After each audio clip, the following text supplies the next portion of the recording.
We are going to be talking about what the needs of the child are at different stages and what is it that a parent can do to help the child stay healthy. Because if the child stays healthy, very likely we are going to eliminate or reduce the levels of depression in children. So I will break them into parts so that we are able to pay attention to the needs of children at each particular stage. So stage 1 will be between 0 to 3 years, and this is what I am going to be calling the stage where children love to attach or to create emotional bonds with their parents. An emotional bond is that level of creating a sense of belongingness between a parent and a child. At this point, I need to say that a child is dependent on the parent for survival. They learn what the world is through the kind of activities, love, comfort that is offered by the parent. So in the stage of attachment, the child wants to feel a sense of belonging in the parent.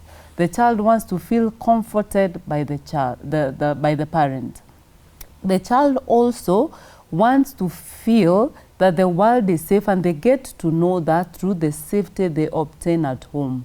Most people do not become aware that between 0 to 3 years, this is the most crucial stage of a child, because we imagine the child is just young and they know nothing and they feel nothing. So long as their needs are met, like the diapers are changed and they are fed, that is okay. But the child needs more than that. The child at this stage needs eye contact. The child needs to feel comforted. So even the design the child is held, especially between 0 to 1 year, the design that the child is held by the parent then creates some level of bonding, and the child begins to feel that the world is secure. Now, if the child feels that the world is secure between 0 to 1 years, they are likely to go through life feeling that the world is secure and going through a life with regulation. You know, not afraid. What are they going to do? Do they mean unwell for me? And so this is created between 0 to 1 years. Now, at 2 years, then we have another dynamic of children.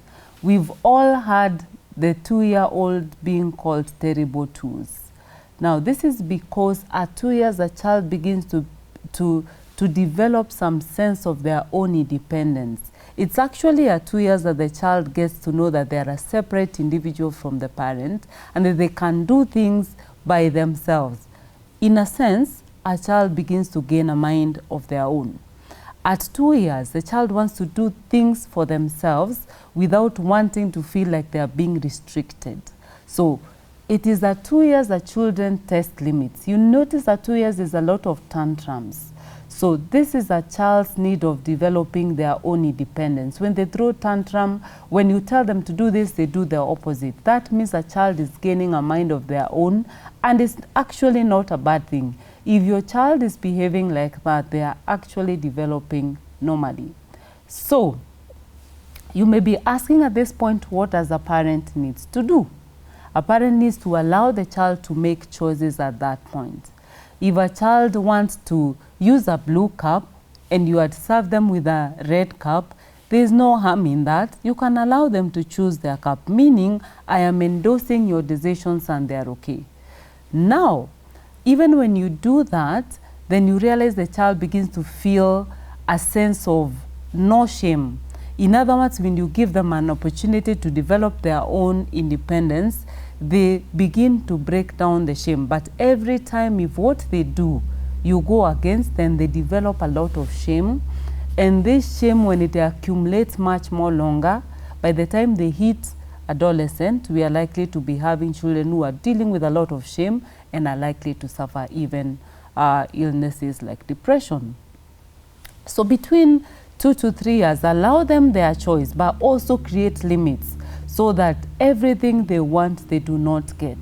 And at this point, how a parent creates limits is by, number one, when a child cries for anything, then you let them cry. When they finish, then that is when you offer them, you allow them to say what they want. Even if some have not developed good sense of language, they will point.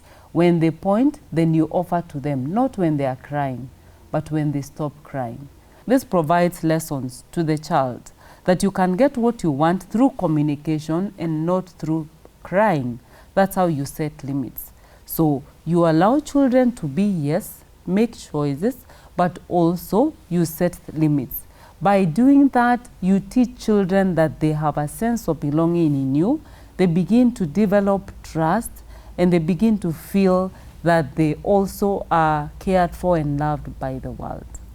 So at this point, I need to say there is no shame in seeking help. When you realize that a loved one, yourself, or even someone close by is suffering, there is no shame in seeking help. Actually, seeking help is a sign of strength and not weakness. So there's help available, there's treatment available, and someone can get better. There is no shame in seeking help. If you need help or you know someone who does, leave a comment below and we will get back to you.